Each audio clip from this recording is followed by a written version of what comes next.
ग्राम जम्मू कश्मीर के अंदर राजौरी पुंछ दो ऐसे डिस्ट्रिक्ट्स हैं जहां पिछले कुछ वक्त में मिलिटेंसी को काफी अरूज पर देखा गया।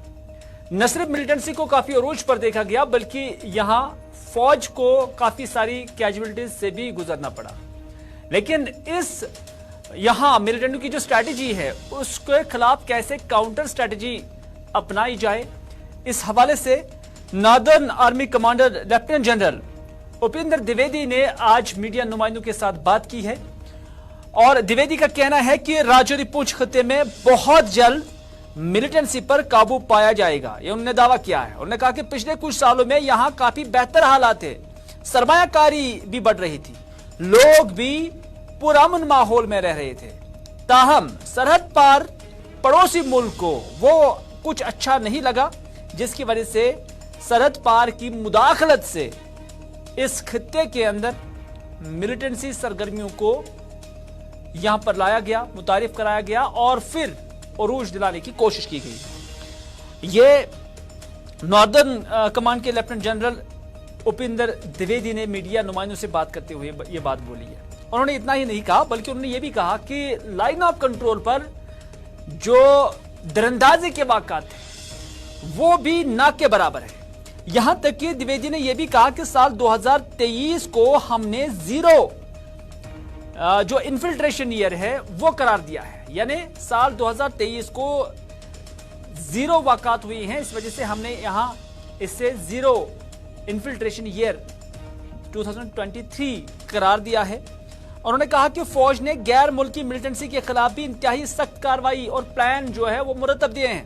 उन्होंने कहा कि यही वजह है कि जो फौज की काउंटर स्ट्रैटेजी है विद सिक्योरिटी फोर्सेस वो ये है कि 55 गैर मुल्की मिलिटेंटों को मारा गया है, जबकि मकामी सिर्फ 21 मिलिटेंट ही थे जिन्हें यहां पर मारा गया। और उनका कहना है कि लोकल लेवल पर भर्ती अब बहुत कम हो रही है और अब जब सरहद पार से मिलिटेंसी आ जाती है फौज उसका काउंटर कर रही है।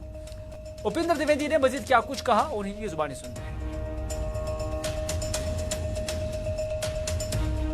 आप देख रहे हैं पिछले कई सालों में राजौरी पुंछ का जो एरिया था उसमें प्रॉस्पेरिटी, यानी कहना चाहिए कि जो एक रहने का जो ढंग था वो काफी अच्छा होता जा रहा था। वहां पे इन्वेस्टमेंट बढ़ता जा रहा था, लोगों का जो कहने की नौकरी मिल रही थी, सब कुछ हो रहा था।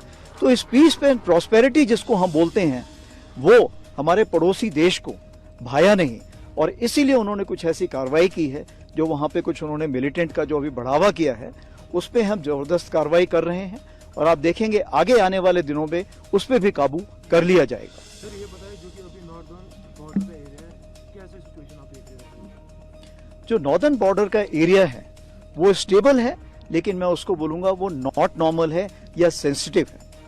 वहां पर हमारे 7 ऐसे फ्रिक्शन पॉइंट थे जिसमें 5 हमने सॉल्व कर लिए हैं आपसी बैठक करके, और कुछ जो पॉइंट हैं उसके बारे में अभी बातचीत आगे चल रही है। अगर आप देखें तो 2023 में हमने इसको जीरो इन्फिल्ट्रेशन ईयर घोषित किया है, यानी पूरे 2023 में लाइन ऑफ कंट्रोल से कोई इन्फिल्ट्रेशन नहीं हुआ।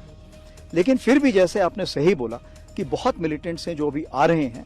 अगर देखा जाए तो इस बार जब हमने जितने टेररिस्ट किल किए हैं उसमें सिर्फ 21 हैं जो कि लोकल टेररिस्ट हैं, बाकी जो 55 है वो फॉरेन टेररिस्ट हैं। इसका मतलब ये है कि सबसे पहले यहाँ पे रिक्रूटमेंट काफी कम हो रहा है। पिछले साल यहाँ पे यानी 2022 में 121 रिक्रूटमेंट माना गया था, इस बार सिर्फ 19 आ गया है। तो ये जो फॉरेन टेररिस्ट का जो यहाँ पे बढ़ावा मिल रहा है उसके अगेंस्ट भी हमने कुछ कार्रवाई की है और यही कार्रवाई हम 2024 में भी आगे बढ़ाएंगे।